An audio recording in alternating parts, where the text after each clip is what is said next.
Hello બાળકો, કેમ છો? મજામાં? Welcome to alpha institute. મારું નામ પ્રિતેશ સર છે. હું તમને ફિઝિક્સ ભણાવું છું. આજે આપણે 12મા નંબરનું ચેપ્ટર પરમાણુઓ એટલે કે એટમ્સ ચાલુ કરવાનું છે. સૌથી પહેલા તો તમારે સબસ્ક્રાઇબ કરવાનું છે. જો તમે સબસ્ક્રાઇબ કરી દીધું હોય તો આ વિડીયોને તમારે તમારા ફ્રેન્ડ સર્કલમાં શેર કરવાનો છે અને એમને પણ સબસ્ક્રાઇબ કરવા માટે કહેવાનું છે. ઓકે. બીજી અગત્યની બાબત કે આ જે પણ મેં હેન્ડરિટન નોટ્સ લખી છે એ તમારે લખવાની જરૂર નથી. એ મેં ડિસ્ક્રિપ્શન બોક્સમાં મૂકેલી છે, ત્યાંથી તમે મેળવી શકો છો. જો તમે આની પહેલાના વિડીયો જોવાના બાકી હોય અને એ જોવા માંગતા હોય તો એ પણ મેં પ્લેલિસ્ટમાં મૂકેલા છે, એમાંથી તમે મેળવી શકો છો. અને સૌથી અગત્યની બાબત, જો તમને વિડીયો પસંદ આવે તો લાઈક, કોમેન્ટ અને શેર કરવાનું ચૂકતા નહીં. ઓકે, ચલો આજની આપણે ચેપ્ટર 12 ની બધી થિયરીઓ ચાલુ કરીએ. બરાબર છે. તો સૌથી પહેલી અગત્યની થિયરી આવે છે પ્લમ પુડિંગ મોડેલ અને પ્લેનેટરી મોડેલ. આ પ્લમ પુડિંગ મોડેલ છે, બરાબર, એ જે થોમ્સને શોધ્યું હતું, જે પાછળથી ખોટું પડ્યું છે. અને પ્લેનેટરી મોડેલ જે રુથરફોર્ડે શોધ્યું હતું, જે સાચું પડ્યું છે. બંનેની આપણને ડિસ્કસ કરવાની કહ્યું છે. તો જે થોમ્સને પરમાણુ માટે પ્લમ પુડિંગ મોડેલ આપ્યું, જેના પ્રમાણે પરમાણુનો ધન વીજભાર પરમાણુના સમગ્ર કદમાં, આપણને ખબર છે પરમાણુનો ધન વીજભાર પરમાણુના કેન્દ્રમાં એટલે કે ન્યુક્લિયસમાં હોય છે. પણ જ્યારે એને નક્કી કર્યું ત્યારે એને એવું કહ્યું કે પરમાણુનો ધન વીજભાર સમગ્ર પરમાણુમાં સમાન રીતે વહેંચાયેલો છે. ધન વીજભાર પરમાણુના સમગ્ર કદમાં સમાન રીતે ફેલાયેલો હોય છે. અને ઋણ વીજભાર ધરાવતા ઇલેક્ટ્રોન એ તરબૂચમાં રહેલા બીજની જેમ જકડાયેલા હોય છે. અત્યારે આપણને ખબર છે એ કઈ જકડાયેલા નહીં હોતા, એ તો ભ્રમણ કરતા હોય છે, ફરતા હોય છે, ફિક્સ ઓછા હોય છે.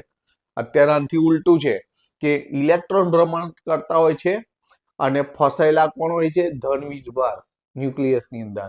એટલે આ તદ્દન ખોટું પડ્યું હતું. ત્યાર પછી રુથરફોર્ડે પરમાણુ માટે પ્લેનેટરી મોડેલ આપ્યું, જેના પ્રમાણે સમગ્ર ધન વીજભાર અને પરમાણુના મોટા ભાગનું દળ કેન્દ્રમાં નાના કદમાં સમાયેલું હોય છે અને તેની ફરતે કક્ષામાં ઇલેક્ટ્રોન ભ્રમણ કરે છે.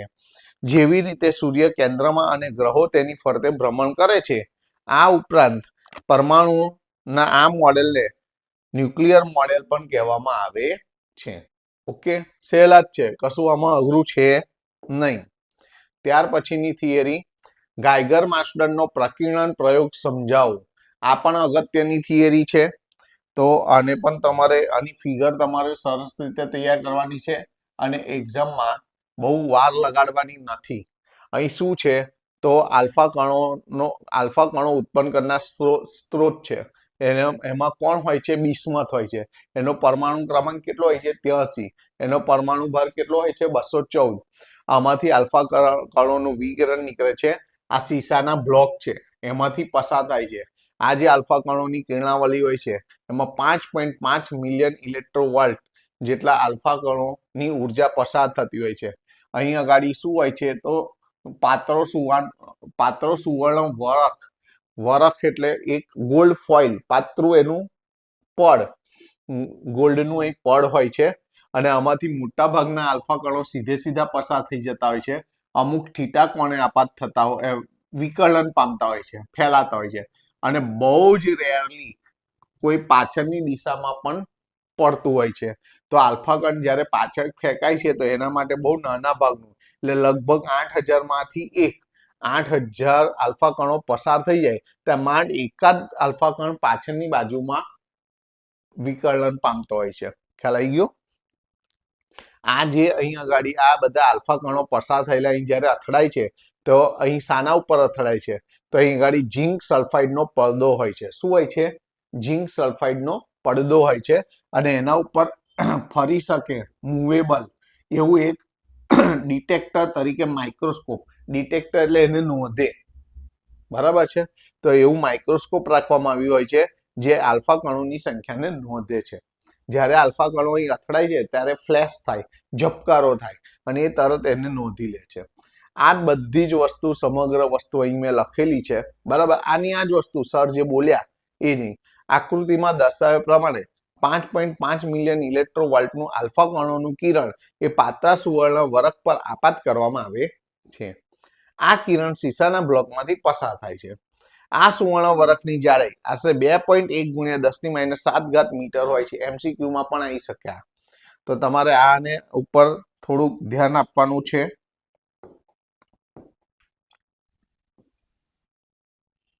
આ યાદ રાખવાનું છે.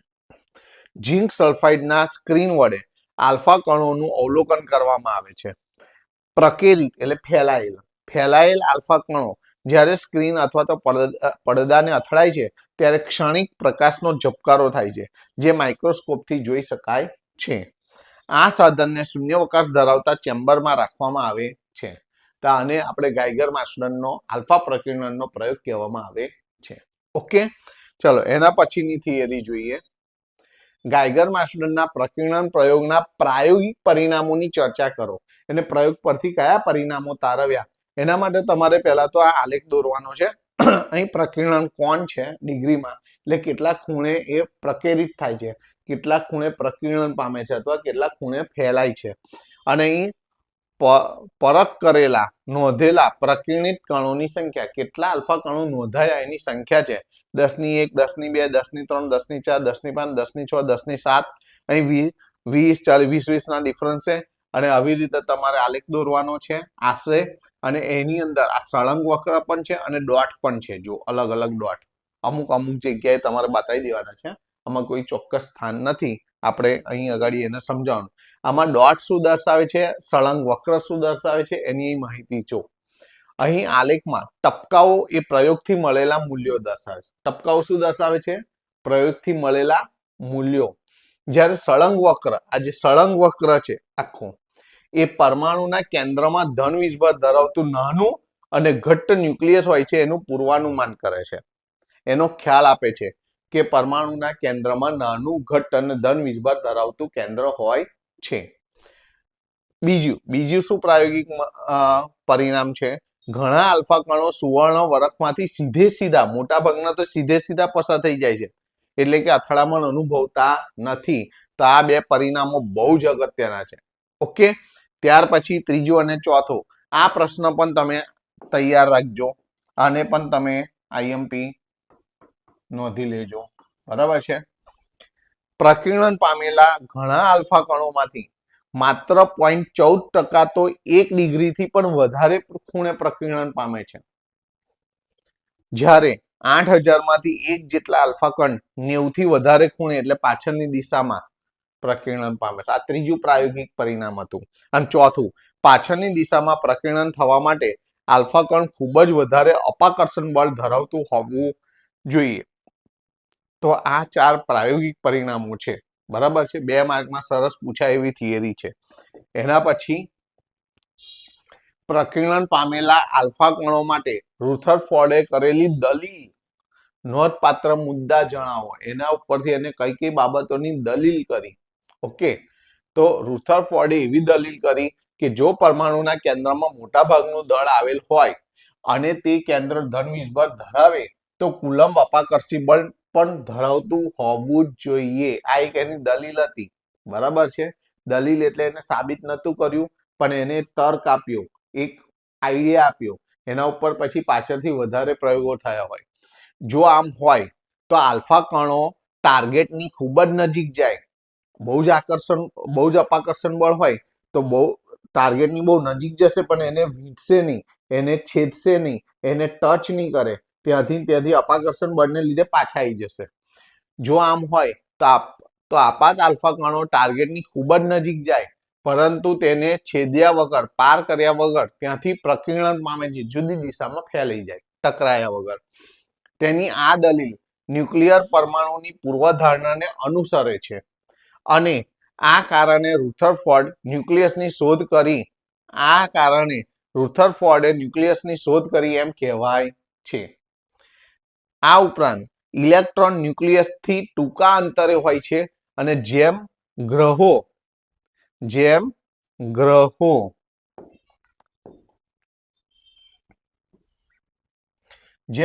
સૂર્યની આસપાસ ભ્રમણ કરે છે તેમ ઇલેક્ટ્રોન એ ન્યુક્લિયસની આસપાસ નિશ્ચિત કક્ષામાં ભ્રમણ કરે છે, એવી પણ એને દલીલ આપી હતી. અને જો એ સાચી પડી. અત્યારે આપણે એવું કહીએ છીએ કે ઇલેક્ટ્રોન એ ન્યુક્લિયસની આસપાસ ભ્રમણ કરે છે. રુથરફોર્ડે જણાવ્યું કે ન્યુક્લિયસનું કદ 10⁻14 મીટરથી 10⁻15 મીટર જેટલું હોય છે અને પરમાણુનું કદ 10⁻10 મીટર જેટલું એટલે કે ન્યુક્લિયસથી 10,000 થી 1,00,000 ગણું મોટું હોય છે. તો આ પણ બધી અગત્યની દલીલો છે જો, અને આ બધી પણ સાચી માહિતી છે. એની બધી જ દલીલ બહુ જ સત્ય ઘટના બની છે એટલે આનું બહુ જ મહત્વ છે.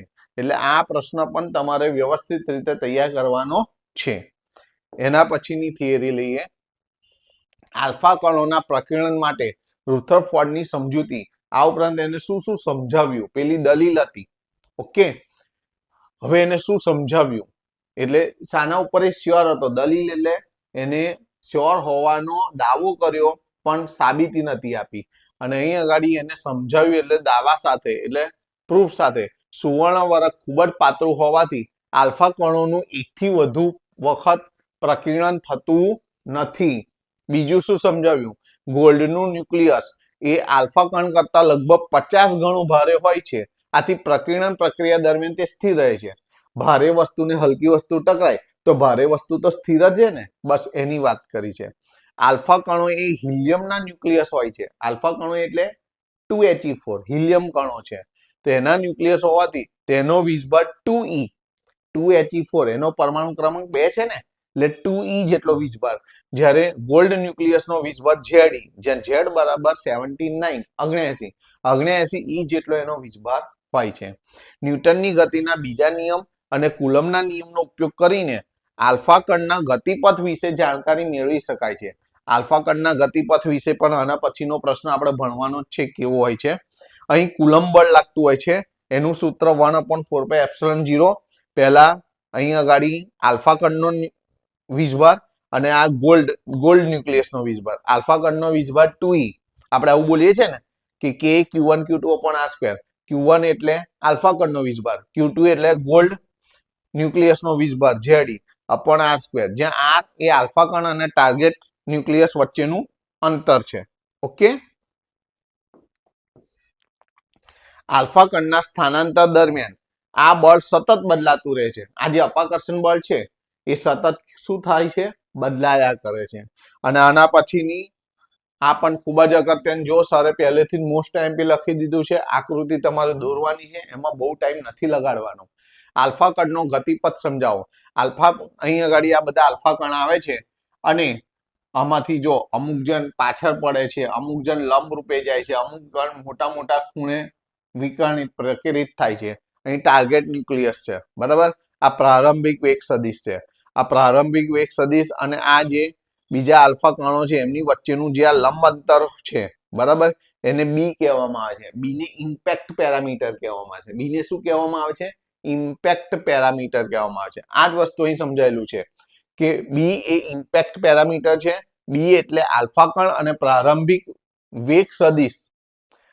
બી એટલે કે આલ્ફા કણના પ્રારંભિક વેગ સદિશ. આ પ્રારંભિક વેગ સદિશ છે પહેલો, પછી આ બીજો, ત્રીજો, આ ચોથા અને પહેલા વચ્ચેનું અંતર, પાંચમા અને પહેલા વચ્ચેનું અંતર, બરાબર, એને બી કહેવાય. બી એટલે કે આલ્ફા કણના પ્રારંભિક વેગ સદિશ અને ન્યુક્લિયસના કેન્દ્ર વચ્ચેનું લંબ અંતર છે. ઓકે, આલ્ફા કણનો ગતિપથ એ બી પર આધાર રાખે છે. આ જે ગતિપથ છે શાના ઉપર આધાર રાખે છે? બી પર. આવું પણ કહેવાય પ્રારંભિક વેગ સદિશ ને ટાર્ગેટ વચ્ચેનું લંબ અંતર, અથવા આવું પણ કહેવાય કે આ પહેલો સદિશ, બીજો, ત્રીજો, ચોથો, તો પહેલાથી કેટલી અહીં ઊંચાઈ છે એ લંબ અંતર કહેવાય. બરાબર છે. બી ના મૂલ્યો જુદા જુદા હોવાથી પ્રકીર્ણન પણ જુદી જુદી દિશામાં થાય છે. બી ના મૂલ્યો કેવા હોય છે? જુદા જુદા હોય છે. એટલે પ્રકીર્ણન પણ શું થાય છે? જુદી જુદી દિશામાં થાય છે. હવે બે શક્યતા લેવાની. થીટાનું મૂલ્ય લગભગ પાઈ હોય તો શું થાય? લગભગ 0 હોય તો શું થાય? જો થીટાનું મૂલ્ય લગભગ પાઈ હોય તો આલ્ફા કણ પાછળની દિશામાં ફેલાય છે, એટલે બી બહુ જ લઘુત્તમ હોય. બી નું મૂલ્ય બહુ લઘુત્તમ હોય છે અને પ્રકીર્ણન મહત્તમ હોય છે. પ્રકીર્ણન કેવું હોય છે? મહત્તમ થતું હોય છે.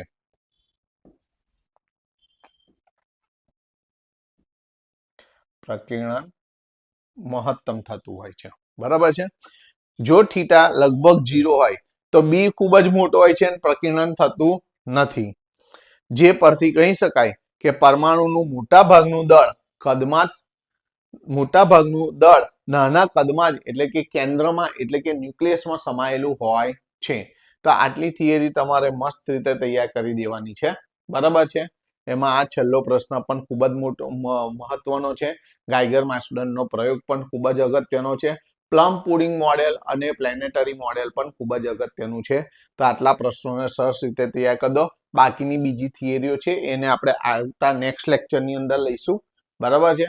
આજે મેં તમને અગાઉ કહ્યું એ પ્રમાણે જો તમને વિડીયો પસંદ આવ્યો હોય તો તમારે લાઈક, કોમેન્ટ અને શેર ત્રણેય કમ્પ્લીટ રીતે કરવાનું છે. ઓકે, તો અમારો પણ ઉત્સાહ વધે છે એમાં. ઓકે, નેક્સ્ટ પીરિયડમાં વધારે બાકીની થિયરીઓ સાથે આપણે મળીએ. Tata by, C you.